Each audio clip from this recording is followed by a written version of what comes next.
and welcome to the Broad Street Hockey Podcast. I am your host, Ryan Gilbert. Joining me, as usual, is my co-host, Joe DeMarini. How are you doing today, Joe? Good. I'm excited for the last game of the NHL season tonight. Don't jinx that. Don't jinx that quite yet. And joining us again is a guest here to go over the draft from BroadStreetHockey.com. We have Cole Keller. How are we doing today, Cole? I'm doing great. Excited to talk to you guys today. I'm also very excited for the end of the season. I feel like we've been talking about the draft now for like 3 months, and I've watched plenty of tape, and I'm ready to get going and find out who the guys are, who I can convince myself are the guys that I wanted. So, who you got tonight? Panthers. Yeah, I think they end it. I don't know. I also really do not want Canada to win a cup. So, yeah, fair enough. There, yeah, I've been saying Panthers in 6 or Oilers in 7. So I'm thinking it ends tonight, but we will see there. Game-winning goal. Game-winning goal. Brad Marchand. Brad Marchand has just been an absolute beast in the playoffs for the Panthers there. So Cole, what a pickup there. I'm gonna go with Lundell. He's been good in this series. I think he's gonna get one. Yeah. Carter Verhaeghe in overtime. That's a good one. Overtime. That'd be Mr. Clutch. All right, before we get into things here, make sure you are subscribed to the Broad Street Hockey podcast feed on Apple and Spotify, also the Broad Street Hockey YouTube. Ring the bell there, like, comment, subscribe, all that good stuff. Got plenty of stuff coming out here over the past few weeks, and also leading up to the draft. Cole was a part of the Broad Street Hockey Consensus Top 32 with Thomas, Jacob, and Maddie.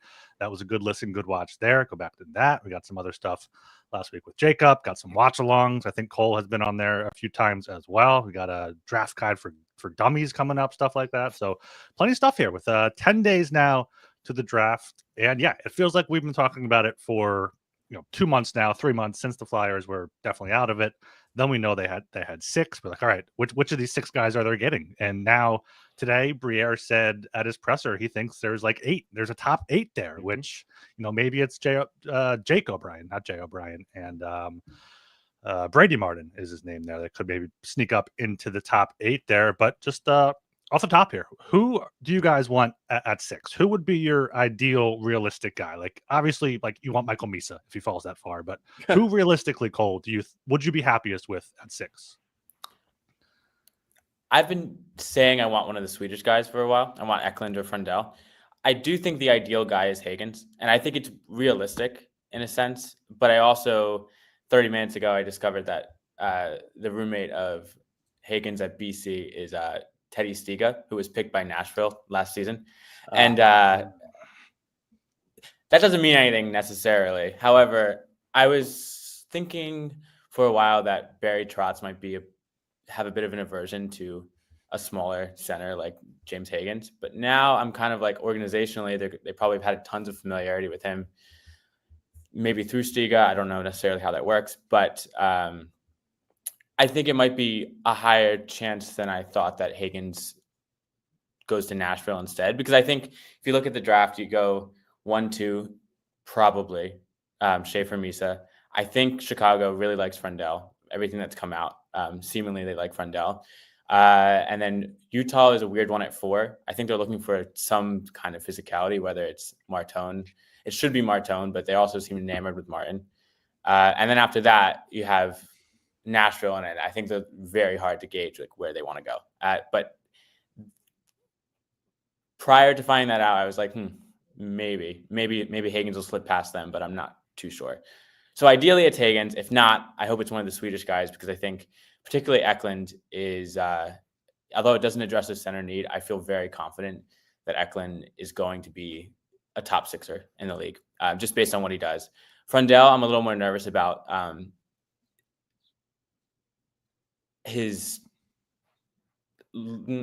I think there's way more of a bust potential with Frundell, just because I look at him and I'm like, he's a shoot first center, and there's not a lot of that archetype in the NHL who's so overly shoot first, I'd say. You have like Austin Matthews, but the thing about Austin Matthews that a lot of people don't remember necessarily, he grades out as one of like the highest quality defensive forwards in the league as well. And I don't think that's what Frundell is going to be in the National Hockey League. So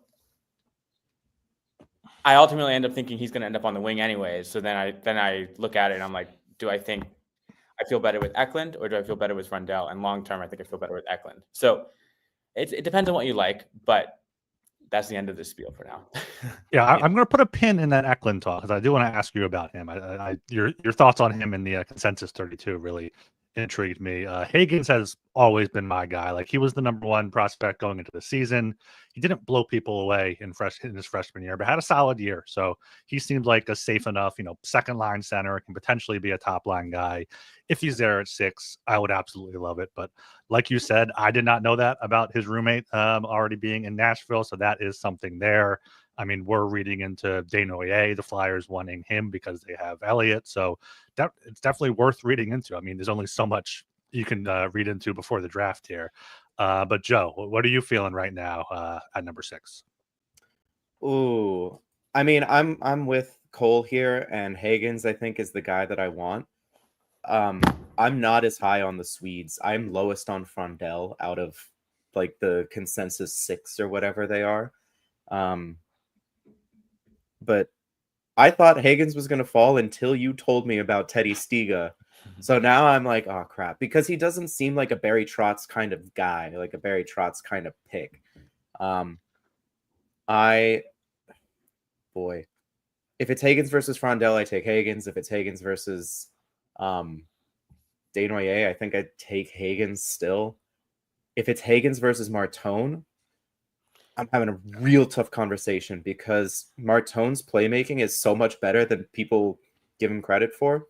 And where he scores his goals, most of them in front of the net. Where do the Flyers struggle to score from? Right in front of the net. Like his goal scoring brings an element the Flyers lack, and he's got the playmaking and vision to assist his line mates. And he can play left wing. He did it for the IHF Worlds. So yes, there you go. Yeah, I was reading up on Martone last night, and I reminded myself that he was with Team Canada there. So, I mean, Travis Konechny knows him. Travis Sanheim knows him. I'm sure if he's there at 6, Brière's picked their brains on this guy. Typho was also there. Yeah, Typho was a beast there. And, Martone seems like a guy that, could go 3 to Chicago, could fall to the Flyers, could fall past the Flyers if they want a center. Cole, what's your read on Martone? I think Utah's a little crazy not to select him. If they're looking at all the things that Martin is, and Martin might end up being a wing anyway, I don't understand why they're not just taking the higher upside guy.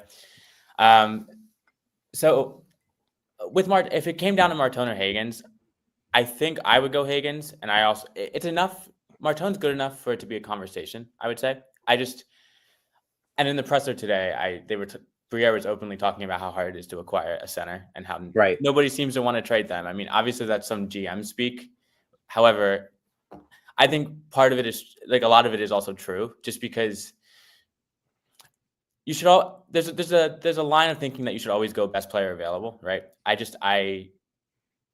do think it's important to consider the fact that there's a short supply, I would say, and that always comes into play. If it's really hard to get a center in any other way. Yeah.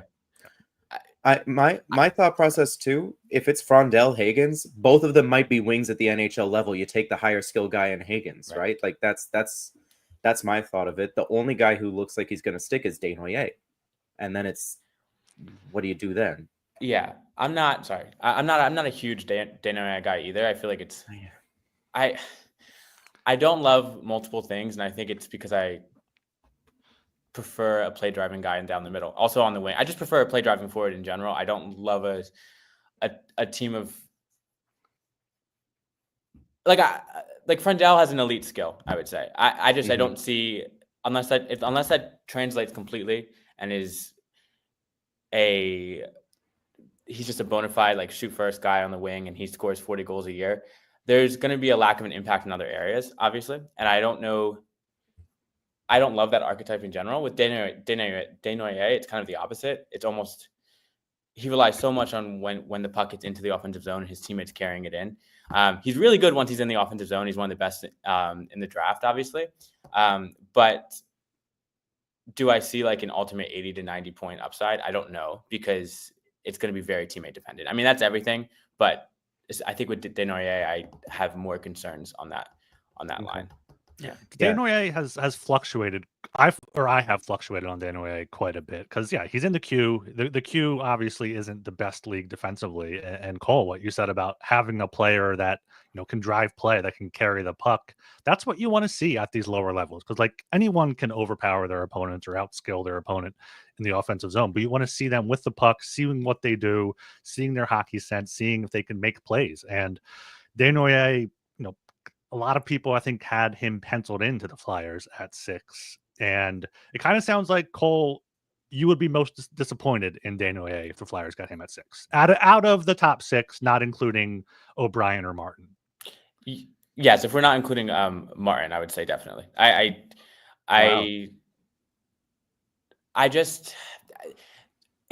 think he would fit very well next to Michkov if you put it, because Michkov can do pretty much all the work and Desnoyers can kind of cook with him in the offensive zone. I do like that fit a lot. How is Desnoyers like defensively though? Like would you need like someone like Forster on that left wing to hold things down defensively?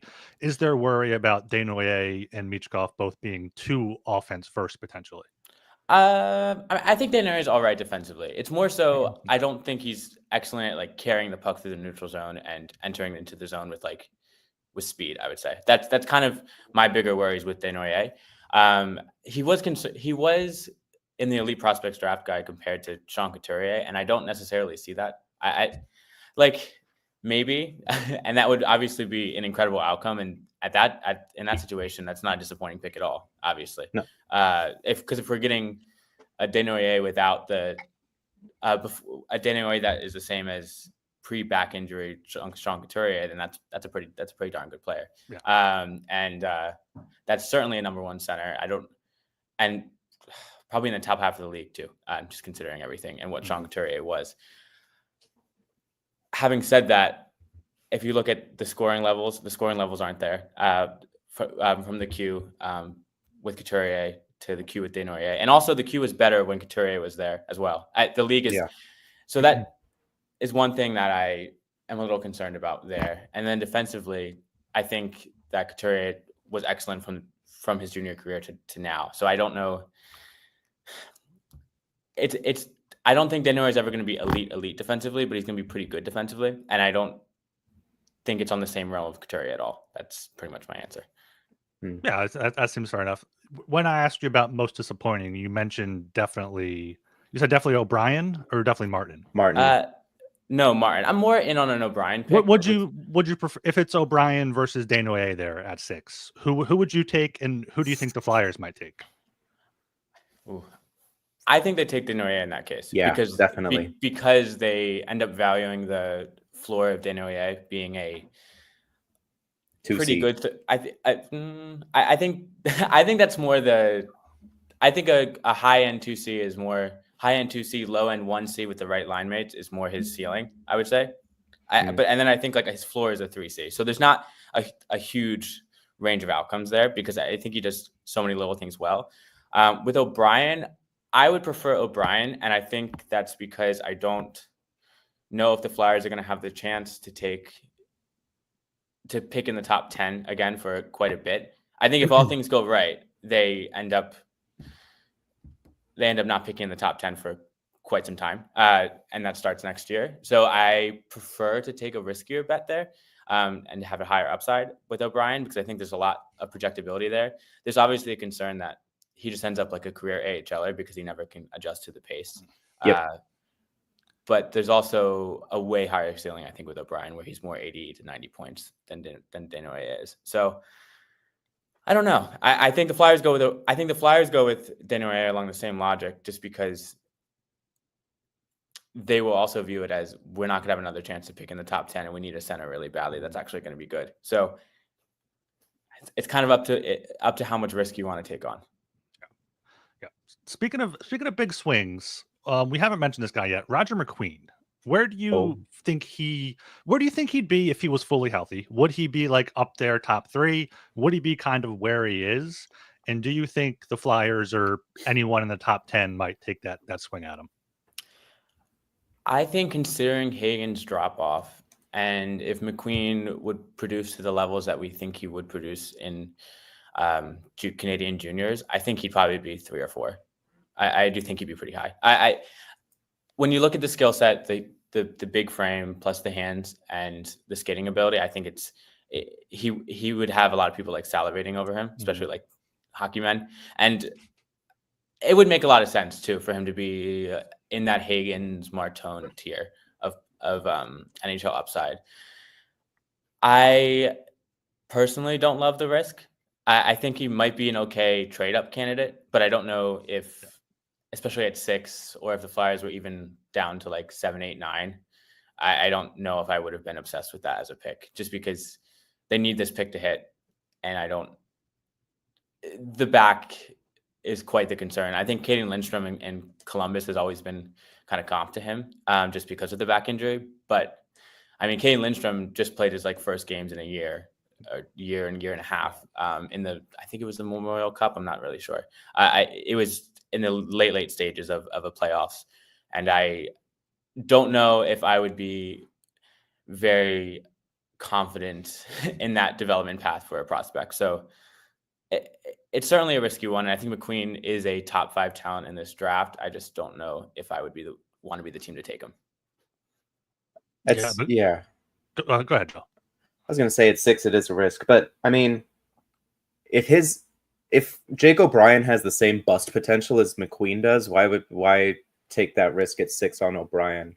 Like I would go for Desnoyers. I'd side with the Flyers on that choice. I'd pick Desnoyers over O'Brien if that's the way it settles out. But why O'Brien over McQueen? Why O'Brien over McQueen? The back injury just really scares me. That's really what it is.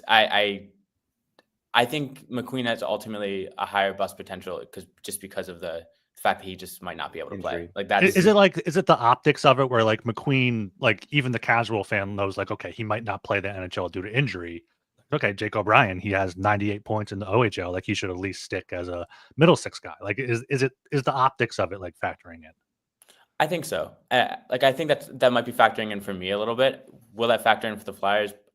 Probably, just because it's it is. They've dealt with this before. Yeah, they've dealt with this before, and I don't know if the Flyers are going to love that, especially when you compare it to Jake O'Brien, where like they interviewed Jay McKee, who's the coach of the team that Jay O'Brien's on. So, and he's good buds with Danny Briere. So and they also took him out to dinner. They took out O'Brien, took out a few others, they took out Martin.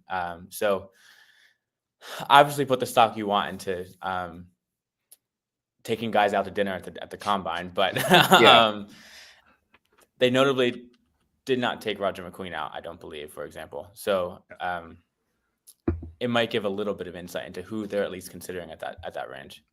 Yeah, and they're still waiting to name an assistant coach and a Phantoms coach. So I wonder if they do get O'Brien, if McKee kind of goes up that order for either of those jobs. Didn't he just sign a contract extension?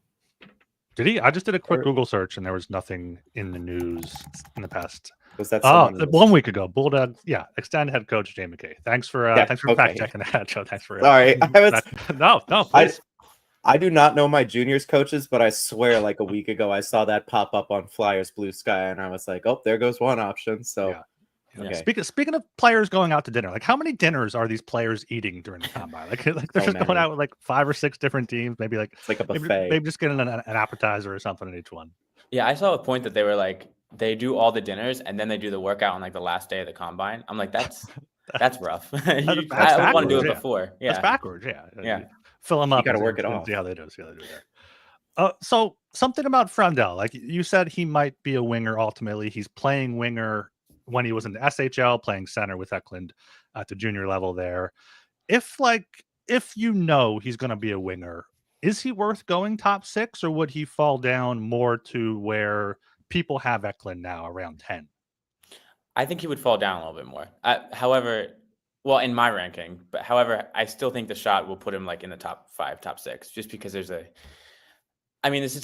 very similar concern with what happened with our old friend Cutter Gauthier. I see there's a lot of similarities in the draft year, really.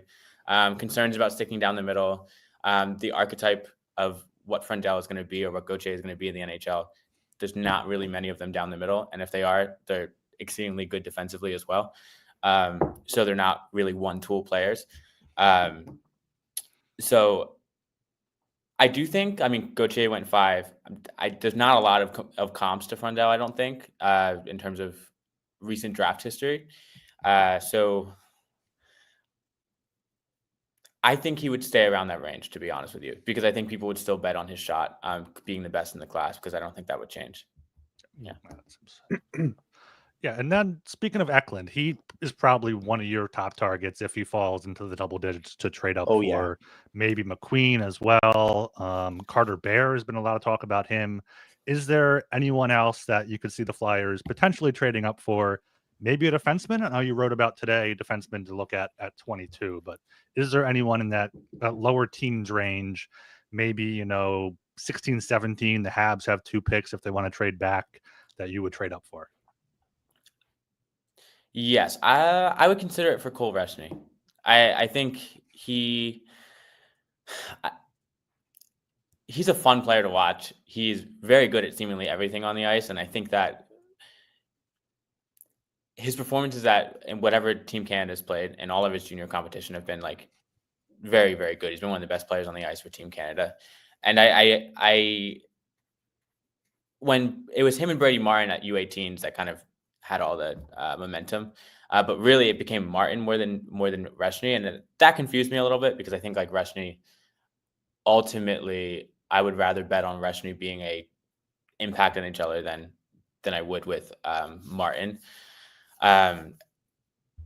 With Resny, I think that he'd be the first player ever drafted out of Victoria, which would be fun. That's also a fun thing, and I think. Or to make the NHL, not drafted, excuse me. No one has ever made the NHL out of the Victoria Royals, or meaningfully. So I think there's been a few that have played like 10 games or whatever. But to be like a qualified NHLer, he'd be one of the first out of Victoria. With Carter Bear, there's some really big proponents of Carter Bear and fans of Carter Bear. I like him too. I think he fits into that Brady Martin tier of players where they have tons of dog in him. And as we said in the BSH, the Broad Street Hockey Consensus Pod, we put them on their own tier just because they're very individualized players and in how they kind of just like play the game and how like I'm pretty sure hockey men are just going to fall in love with them and they're going to go higher than I think they should, which is probably top 5, top 6 for Martin and then 8 or 9 maybe for Bear. I think he's going to go higher. There's a lot of inflation there. And I mean, on the bright side, that means Eklund falls into the teens. Probably. The one thing with Eklund, though, is he does play a similar way. The only knock on him is he's a little bit smaller. He's 5'11"-ish, almost 6 foot. But I do think he does a lot of the things that hockey men are traditionally going to like. Like he wins a ton of battles. He's a small guy who actually is completely unafraid of anybody. So I really think that he's going to go pretty high. I'm thinking like 10, 11, 12, and I don't know if the Flyers are going to be able to hop that far. Yeah, that's something like as the boards are coming together, there's tier 1, which is some people have tier 1 Schaefer on his own island, and then tier 2 Misa, and then tier 3 everybody else. Some people have tier 1 Misa Schaefer together. But anyway you slice it, the early teens is where the tiers split, and then at 20 they'd split again around those areas. So the Flyers trying to trade up to 15 is a totally different story from the Flyers trying to trade up to 12. And just to piggyback off that real quick, Joe, sorry to interrupt, but looking at the teams that have those picks, like the Pittsburgh at 11, Rangers at 12. Yeah. Detroit at 13 could be interesting. I feel like they wouldn't want a draft pick, though. I feel like they would want a roster player because they seem to always be going for it for some reason. And then Columbus 14, Vancouver 15, maybe there. And then Montreal 16, 17, Calgary, St. Louis, and Columbus again. So Columbus also has 2, 3 first round picks. So you have to find the right match too, which might be tough. To me, I think it's Montreal. Like you hope that one of your higher tiered guys, if you're the Flyers, you hope that one of your guys that you have in a higher tier than everybody else falls to 16 or 17, and you call up the Habs and be like, hey, are you sure you want to make back-to-back picks, or do you have, because maybe then their guy is off the board at 16. They get their guy and they're like, oh, I don't know. Or 2 of their guys are there, and there's any way that it could break down that it works out in their favor, right? But the Penguins and the Rangers, they don't need they need draft picks, but they also need to win right now. Like they don't have the luxury of waiting for these guys to pan out. So I don't know if trading back behooves them. Like they want to get the best player possible that will be ready in 3 years rather than two guys that will maybe be ready in 3 years, you know? Mhm. I don't think that, I think the Canucks have been openly advertising that they want to trade the pick. That's one. But I do think Right. that would also be for a roster player. Roster player. Yeah. I don't think they have any interest in, if they don't have interest in having 15, I don't think they have interest in having 22 or 20, No. 32. Yeah. No. So I don't know. I look at that and I'm like, I don't know, since the NHL draft is seemingly very boring every year, I don't know if I see any real trade up scenarios right now. It would have to be Cole, no, this is the year. Teams are open to trading draft picks. There's stuff happening at the top of the draft. There's exciting stuff to happen. It's going to be exciting at the top. I did want to ask you if you think it's more likely that the Flyers trade up or trade down from 6. With Briere saying there's 8 guys there. Like, could they trade down from 6 to I don't know, 8 or 9 with Seattle or Buffalo and get more draft capital, maybe get a player? Like, I can't see that happening, but I don't know. If we see another Beckett Seneca pop up, I just don't know if trading up is possible either. So I don't know if it's just a no. They're picking at 6. I don't think trading down is in the cards. I don't think they would do that. I do think maybe with Utah at 4, maybe. And the reason why I say that is if Utah's looking at it they know Nashville's not going to take Brady Martin and they really want Brady Martin. Mm-hmm. I don't know. And the Flyers want Higgins so bad, but they think Nashville will take Higgins. Maybe. Yeah. That's one situation where I could see maybe the Flyers thinking that's the right thing to do. But at the same time, Utah could just take their guy and be 100%. But here's the pitch. Here's the pitch, Cole. The San Jose Sharks. They want. How fun was it when the Shen brothers were on the Flyers together? It was pretty fun having two brothers on the same It was a team. blast. Yeah, some I bet. What if they would like to have the Eklund brothers on the same team, but they can't justify doing that at 2nd overall? So they trade back to 6, draft Eklund, they unite the brothers, they pick up a bunch of assets from the Flyers, huh? I mean, it'd be fun. I especially considering what the Flyers said today about how they think there's a clear guy, and I assume that's Matthew Schaefer. I assume, yeah, unless it's Michael Misa, but I assume it's Schaefer. And then from 2 to 3 to 8, they have them all kind of bunched together. So I'm I don't know if the Flyers, if they don't have Misa a significant step higher than everybody, if they're going to want to put all that draft capital in. And I mean, it'd be interesting if the Sharks did that, but the Sharks could also just set them up down the middle forever with Misa. So yeah, I don't know. And if he doesn't stick and Smith does, then he's a wing. Right. They've got a lot of versatility behind Celebrini. Yeah, that Utah scenario would make a lot of sense though, because the Flyers have to know the Predators want a center. If there's if Higgins is there at 4, Utah only has their picks rounds 1 through 6. They don't have any extra picks, and Flyers could trade pick 6 and then 31 or one of their second rounds to move up 2 spots there to get their guy. And I would not hate that. Higgins is the guy that I would very much be happiest with. Yeah. Yeah, I just think it's going to take more than 6, and it might take all 3 of the picks. It's all 3 of the first rounders to move up 2. Yes, when you're within the top 5 like that, probably.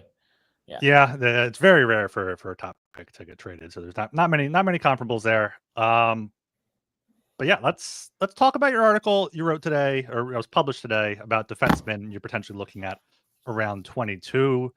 And one of the guys that was in one of the mock drafts that I wrote about today, compiled, was Cameron Reed, who has been compared to Cam York by some. Cam York is kind of the default, let's trade this guy for somebody. Do you think the Flyers would take a defenseman at 22 or trade up for one with the idea of potentially shipping out York? Ooh, I don't know if it would be with the idea of potentially shipping out York or replacing him in a sense. At least not right now. Maybe if they sign him to a bridge deal, maybe in a few years. Yeah. Sure. I wrote about the Flyers taking a defenseman at 22 because if you look at the draft, it's a huge drop off of defenseman, bigger than I think the simultaneous drop off with forwards comparatively. There's a ton of really interesting forwards in the 20 to 40 range. There's like a ton of Swedish guys. There's Gastrin, there's East Wozniak, there's Nielsen, and there's Hillström. Nastasil. There's also Nastasil, who's an interesting Czech guy. And the Flyers have been scouting Muskegon a lot, apparently. There was a report a few weeks ago that during the season they were like heavy in on Muskegon games. That could be for Ryabkin. I doubt it. We'll get into that another time. But there's a whole bunch of interesting forwards, really. There's a bunch of U.S. national team development program guys that are somewhat interesting, but also kind of meh. It's like they very low ceiling, I'd say, like third, fourth liners. Yeah. But then comparatively, if you look at the defense, like it goes Reed, Blake Fiddler, Sasha Boumediene, and then a bunch of guys who would be reaches in the first round. And I'm not even sure that Boumediene is a first round talent in like a draft that has a ton of good defense. So there's a real lack of supply. And so I don't think you should always pick best player available. But the thing is, if a guy like Hensler, if a guy like Reed, if a guy like Fiddler is at 22, they probably are going to be one of the best players available. And you're looking at not having the opportunity to take a similar level guy at 32. Well, if you pass on a forward you like at 22, there might be a similar level guy at 32. So that's kind of was my rationale with that article. Of the three defensemen in that like next tier after Schaefer, which would be Merca, Aitchison, and Smith, which one of those three would you be most inclined to trade up for if they were available at, say, 15 or whatever? Jackson Smith. I am terrified of Radim Merca. Me too. My least out of anybody who's projected to go in the top 10, I would be most nervous to select Radim Merca because of kind of a few different things. The tools are great, obviously. He's 6'6" or 6'5", and he's a hell of a skater. That could be really, really good. However, I watch him with the puck. His decisions are really slow. Especially in the offensive zone. He's scored a good amount of points in the WHL with the Thunderbirds, but when you watch him in the offensive zone, you think he's like almost a step too slow with his decision making, and that really concerns me in terms of translating to the NHL level. And really, you might just end up there if that doesn't translate with a big defensive defenseman, and that's Risto, and Risto 2.0, which is like. I really enjoy Rasmus Ristolainen. Like I'm a pretty big fan of him right now. However, I don't want that at number 6, and I don't think the Flyers are going to take a defenseman at number 6 or even move up to take a Rasmus Ristolainen. However, it's always a possibility considering like hockey men probably falling in love with this 6'5" smooth skating Keith Jones specifically. Yes. With Jackson Smith. A lot of this, I like a lot of the same things that like Jacob and Thomas like about him. He's very smart. There's some times similar to how Sanheim was, where I think he's smart overall, but then there's like these like lapses of play where I'm like, why did he put the puck there, or why did that puck go through his legs? But I think he has a pretty decent like second pair puck moving offensive defenseman. Maybe not quite as good as Sanheim. I don't think he has quite the ceiling of Travis Sanheim, but I like him. And especially in comparison to Aitchison or Merca. Aitchison's physical as well and kind of that archetype, but I feel safer with him than Merca, but that's another conversation. Do you think Aitchison would fall to 22? Probably not, right? No, probably not, because I think that some hockey man is going to overrate him a little too much as well. I mean, the Habs have 2 picks in a row. They can get a high-end forward and then Aitchison with the other one. Right. So, bummer. Yeah, just let the Sabres draft Merca and then trade for him in a few years when he ultimately doesn't pan out there in Buffalo. Oh, no. But yeah, the Flyers might need to get a defenseman at 22 or at some point in this first round or second round because, the center hole is clearly huge. You have Luchenko and then really no one else. But on the blue line, you have Bonk and then who else? Who's even the second best Flyers defensive prospect?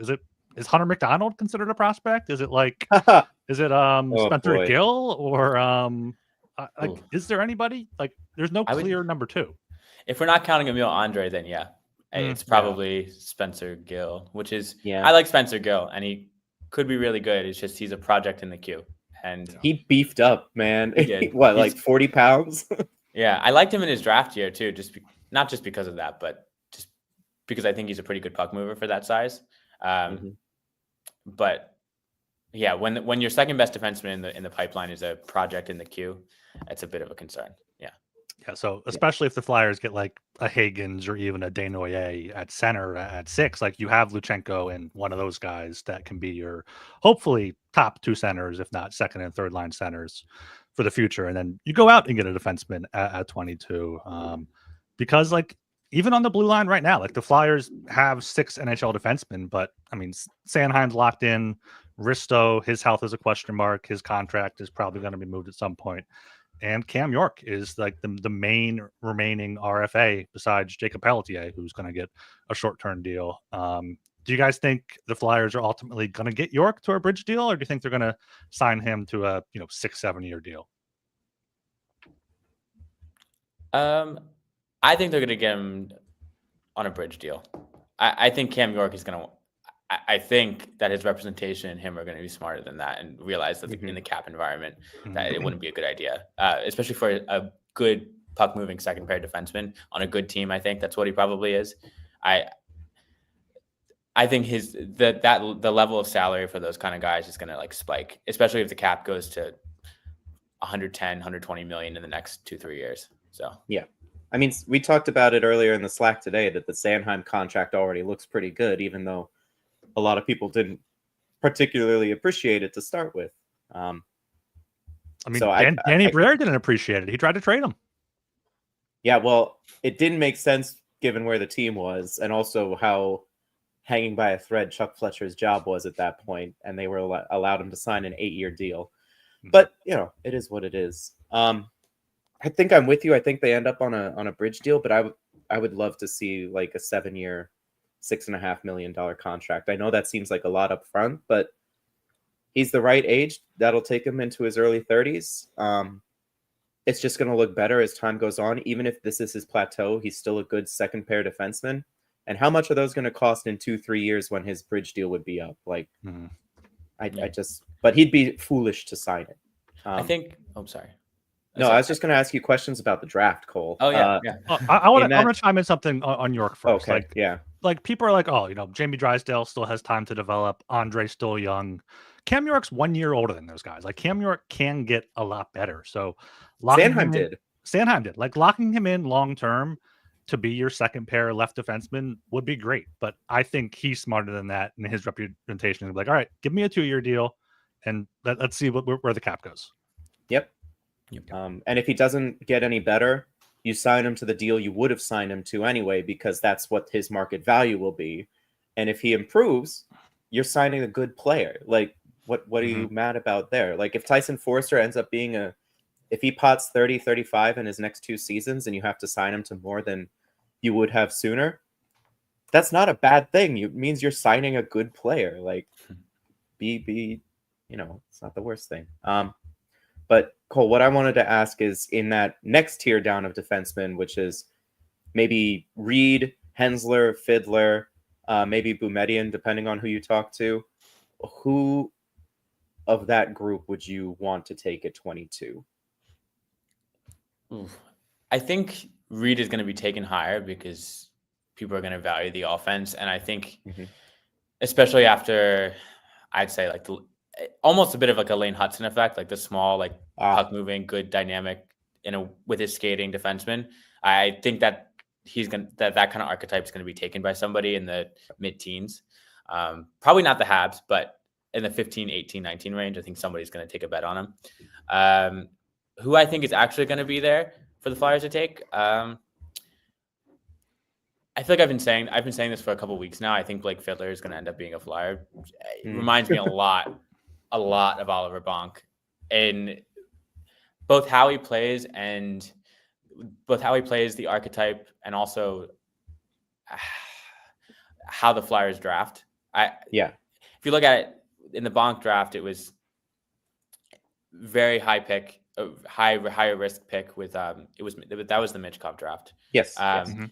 And then a comparatively really low risk London Knight, big right-handed, big defenseman who had like I would say second pair upside, and he still kind of has that. I feel the same way with Fiddler. I feel very confident he's going to play NHL minutes.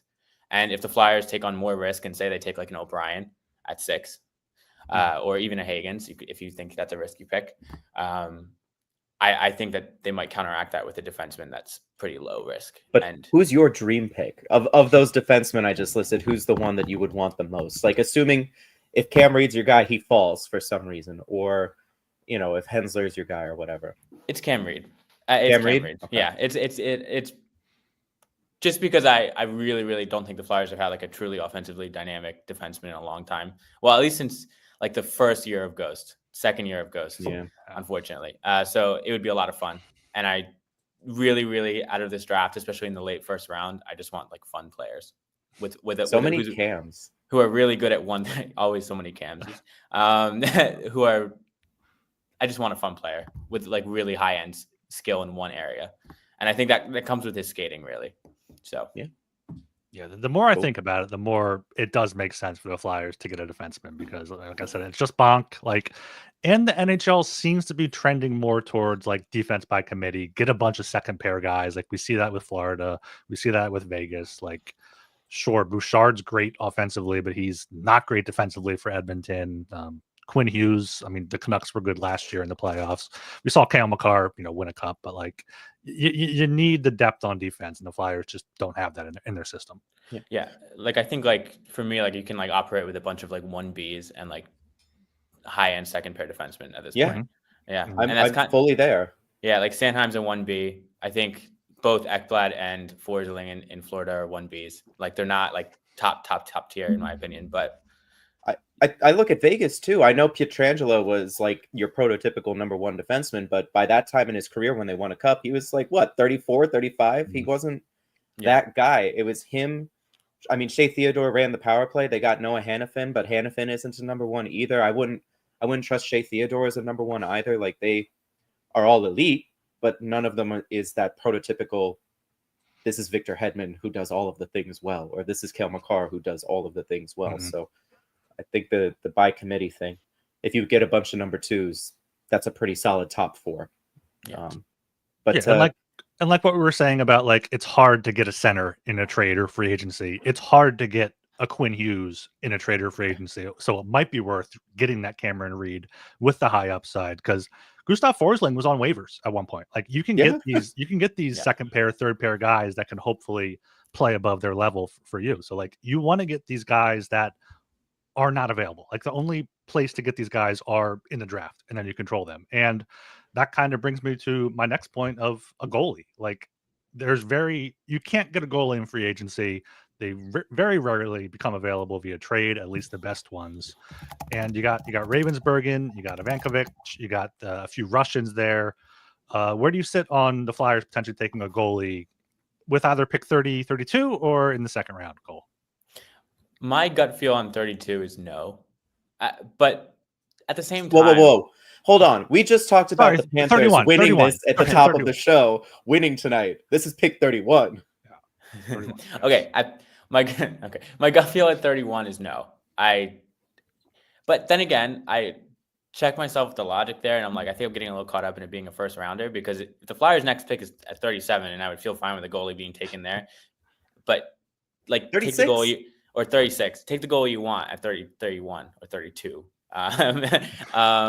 So for me, like I'm kind of anti-goalie at 31 because I think you can get a better forward at that range. Probably one with the skill set I like more, like an Eric Nielsen. That I don't know if he'll be there past the first couple picks in the second round. I'm pretty anti-Ravensburg in general.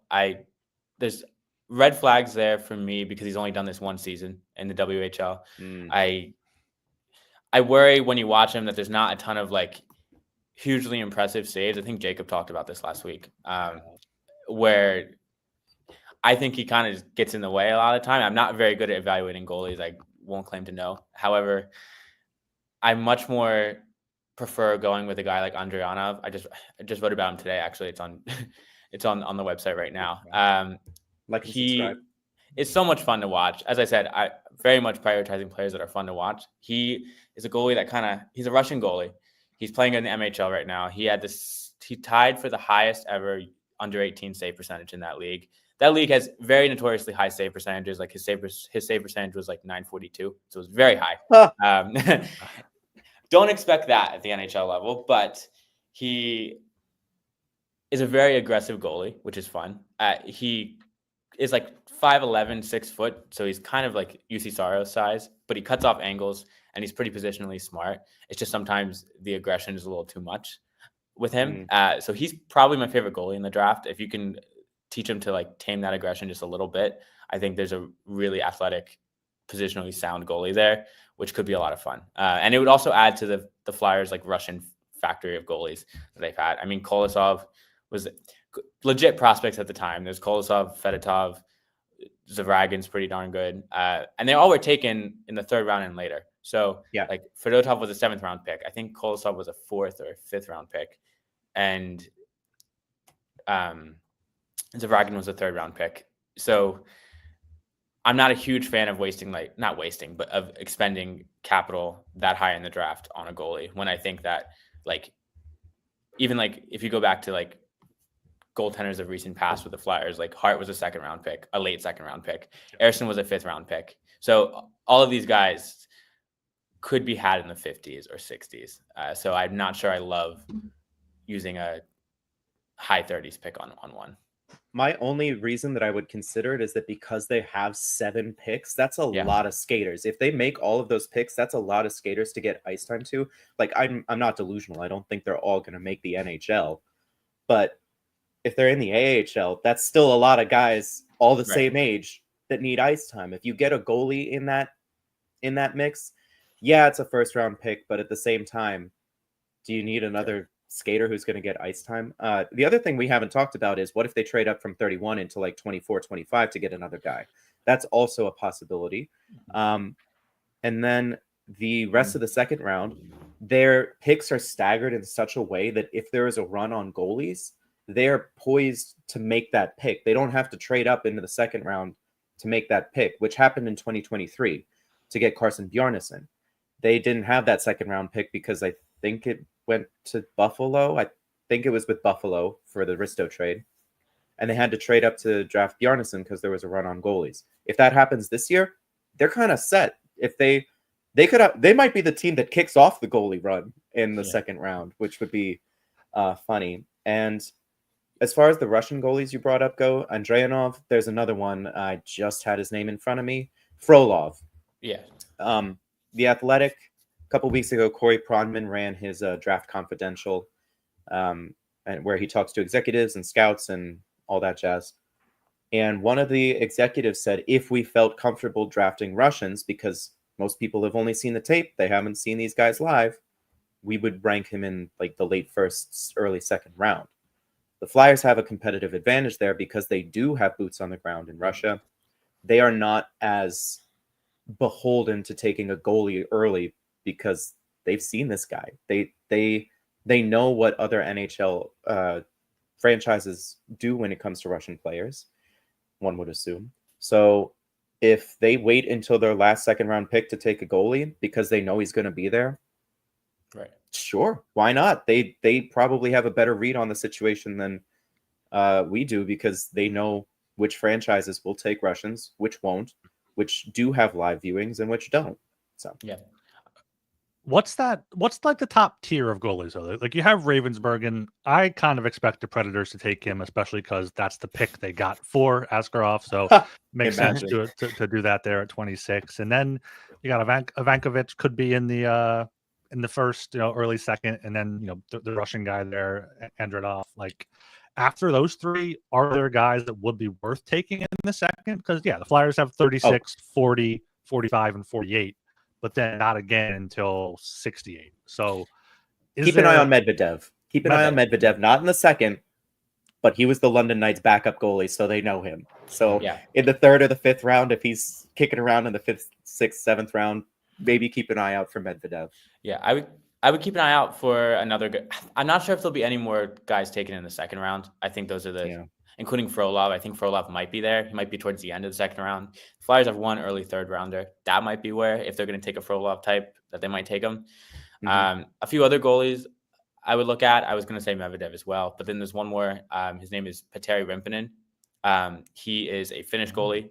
He's overage during the draft, so he's a little bit interesting. He was passed on completely last year, but then he went to the World Junior Classic, and he had that performance in the semifinal where he stopped like 42 of like Team Sweden shots and like led them to like pretty much carried them to victory.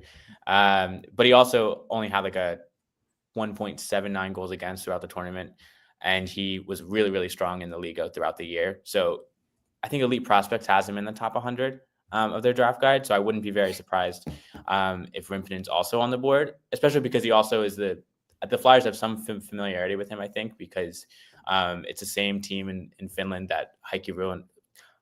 I never say his name right. Ruohonen, the ruiner. Right, Heikki Ruohonen, who I know Joe is pretty high on. My boy. Yeah, was on in under 20. So it made me think about just like the Flyers scouting presence in general and like where their strong suits are. I think obviously with the Russians, but then in some of the teams in Sweden and Finland, they have a bit more of a preference towards lately. So I'd also just like to say that there's a goalie in this draft whose name is Måns Goose. Oh, and yes. I want this guy, man. What a name. He's 6'5". Måns indeed. Måns Goose, yes. He big. He big. He big. Cool. Yeah. Unless you have anything to say on goalies, I kind of want to get back to high upside forwards that the Flyers could look for late in the first round. Like, I mean, there's like Cullen Potter has been all over, Jack Nesbitt, Vinsagi, you got Gastrin you mentioned before, like Horkoff has been mocked to the Flyers a few times. Like, who of those guys do you like? Who would you want them to avoid? And like, is there anyone else out there? There's like two groups of, once you get to this part of the first and early second round, you kind of get to like the guys who you think are going to be bottom sixers or AHL guys, like top tier AHL guys. And then you have like the guys who are going to be very risky or just not even close to the league at all. Like very top six or just complete bust. I would say that like Gastrin and Nesbitt kind of fall into a similar category of where I like Gastrin more than I like Nesbitt, just because I think he has a better chance to be an effective 3C. And I think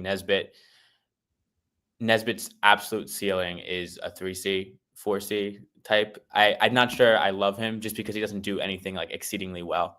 A lot of the players in this range, especially the centers and like the US forwards, like the Jack Murtaughs, the William Moores, the Will Horkoffs, don't do anything so well to the point where, as I said, I think they're just a little bit a more boring archetype of player that you feel reasonably confident is going to play NHL games, but how good are they going to be in the NHL?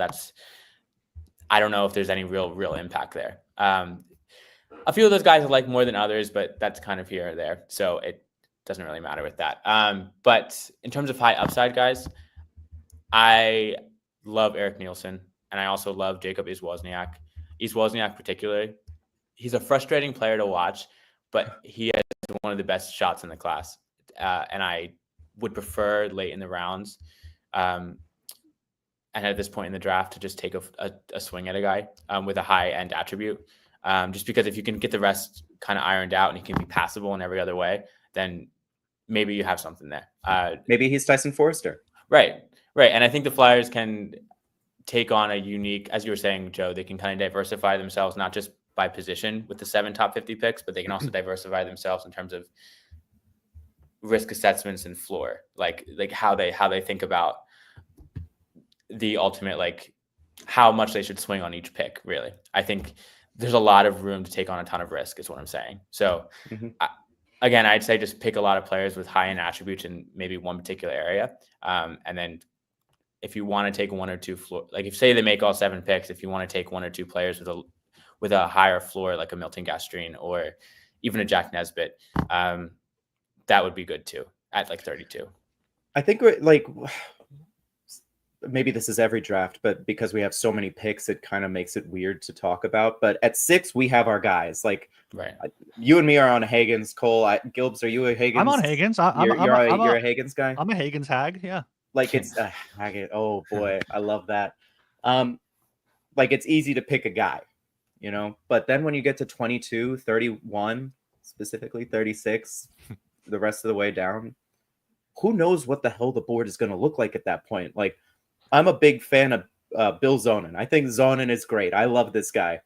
I don't know if I want to take him at 31, but if he's still there at 40, I'm absolutely doing it. But like it's so much is going to depend on how the board falls. Like today, Pronman at The Athletic mocked all 224 picks, which is ludicrous. He had Hensler to the Flyers at 22, which, that could happen, but he's a big he's a right shot, right? I think Hensler's a right shot D. I can't remember. I should definitely know that. Yeah, but... right D. He's a right D. Okay. Yeah. Big right shot D. It'd be a surprise if he makes it down to 22. Mm-hmm. But if he's there, I mean, yeah, that's a great pick. Yeah. I'm into that. But we won't know until draft day because this board, after like ninth overall, is going to kind of spiral out. And we can't predict who's going to just be there. We need to have this group of guys that we'd be happy with. Right. Yeah, I did finally look into like the second half of the first round when I was putting this compilation together for the website. And like Cullen Potter looks like a good guy to me. I mean, awesome. He's perfect guy to take a swing on. Yeah, absolutely. Yes. Pronman in his one before today had him going to the Flyers at 32. Like I would love him there, but I'm seeing other mock drafts have him like at 21. Like he seems to be all over. Don't love Horkoff. It seems like a third line guy, but like Nesbitt, I kind of like Potter. Yeah, love Potter. Gastrin, Van Sagi looks like a guy that could be, work on his skating. Another Forster type. Like, there's plenty of guys there that I will at least know about and like late in the draft. Yeah, part of the reason why I'm a little bit anti Brady Martin is he does things. He's a bit more playmaking than some of the guys like Van Sagi or even like the Swedish like Eddie Genborg. Who just hit everything. Like they hit everything. They're really fun to watch. But they don't really sacrifice like effectiveness in doing that. I do wonder if like those three ultimately have like similar like NHL outcomes. Right.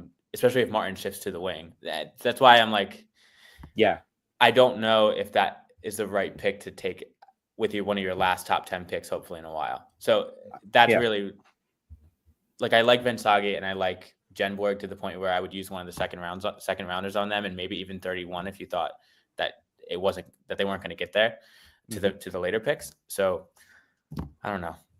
I mean, it's like we talked about at the top, right? Like if you're picking a guy who you're not sure is going to stick at center, but you have Porter Martone there, why not just pick the guy who's already the winger? Like clearly that's the better choice. Or right, Higgins. Maybe he doesn't stick down the middle, but he's the higher skill wing than Martin. It just either go for the guy who's probably guaranteed to be a center in Desnoyers, or pick the best wing, which would be Martone if the board falls that way.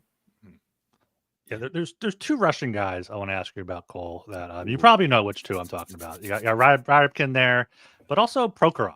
Like NHL.com Morale had him going to the Flyers at 22. Which from everything I see there is kind of insane because like he's here at 50 on the Tankathon mock draft. Like he's all over the place.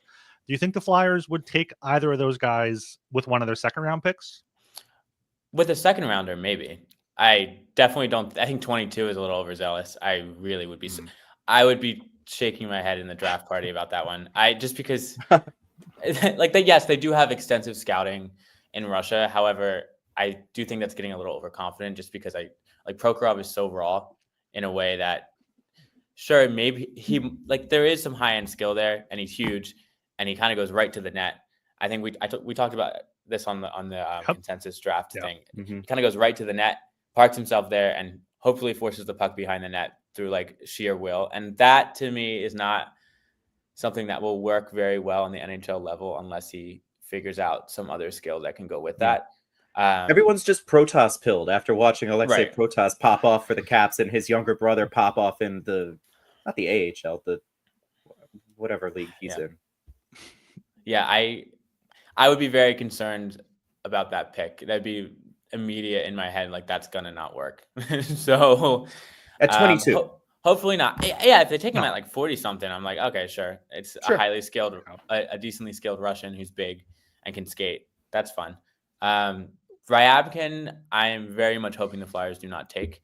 And he dropped a lot from top 10. And I think people get kind of very obsessed with the fact that Ryabkin used to be top 10, similar to how Aaron Kiviharju was last draft. That's who I was going to ask about. Yep.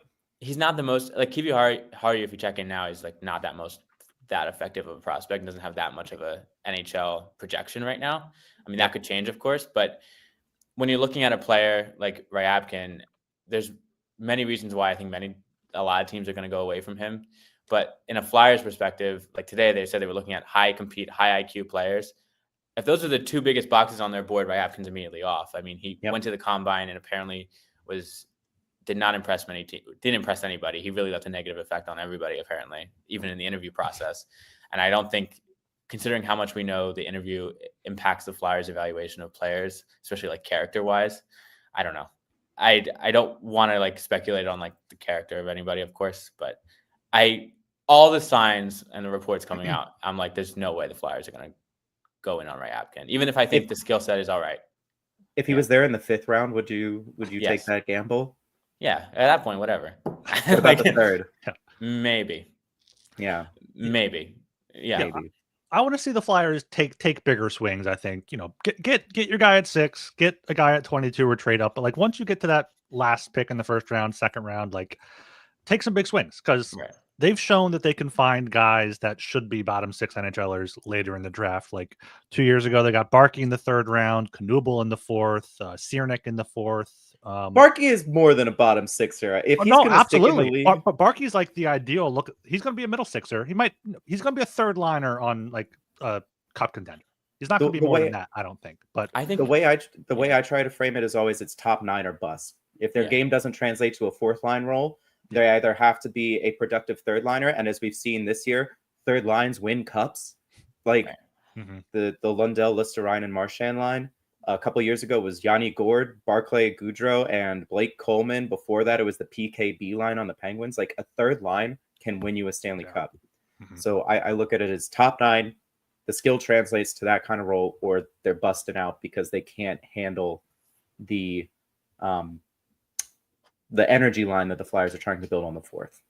Yeah.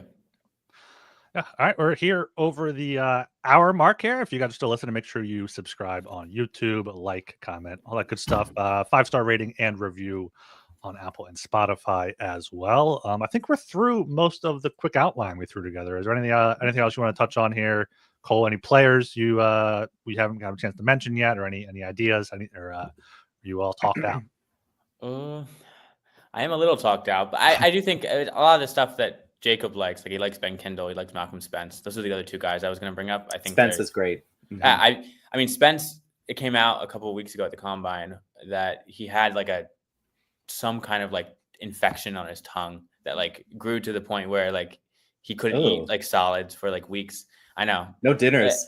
No dinners for him. No dinners for him. Take him out for a smoothie. Yeah.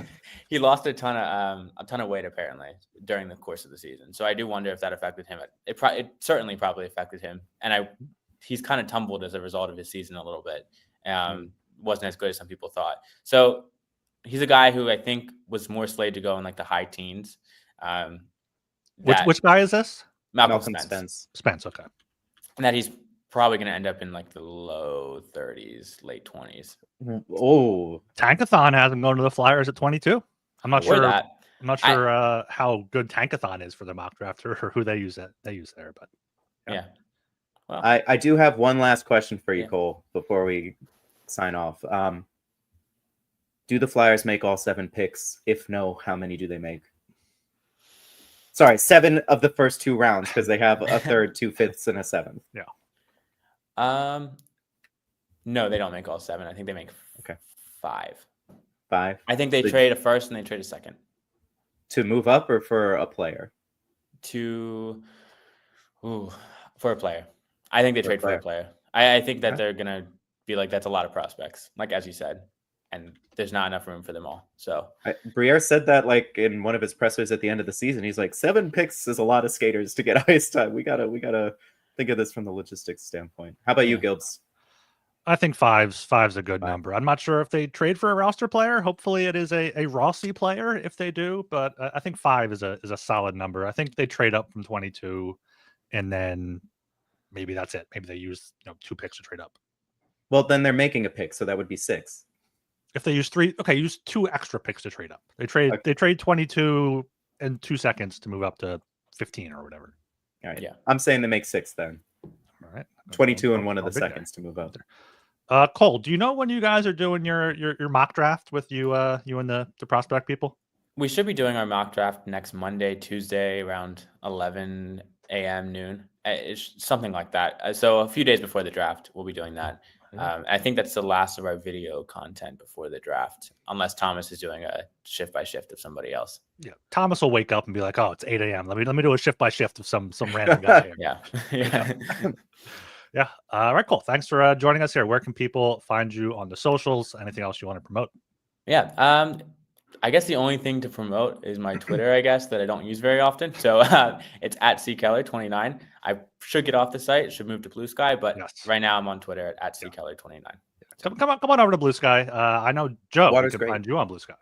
You certainly can at jfdmarini.bsky.social. You can also find me at Chickies and Pete's on June 27th when we host a Flyers draft party with all PHLY. Come through. Make sure you get a ticket early. We have to do $5 donations as the ticket. Do that ahead of time. I don't know if we will have tickets available at the door, so get that done. And if you feel like shelling out, it's $55 for an open bar and a meet and greet with Bernie Perrant with all PHLY, which is not the worst deal either, but hope to see you there. And Gilbs, speaking of seeing, where can you be seen on the web? Yeah, you can follow me. I am still on Twitter at rgilbertsop, but primarily Blue Sky at ryangilbert.bsky.social. Of course, make sure you read all of the content at broadstreethockey.com. Subscribe there. Just $5 a month, something like that. Supports the site. Everything you subscribe, donate, super chat goes to the people you see writing, you see talking here. So we appreciate all that support. Cole, hope to have you on again after the draft to break down some of these guys the Flyers get. And until next time, thanks for listening. Go Flyers.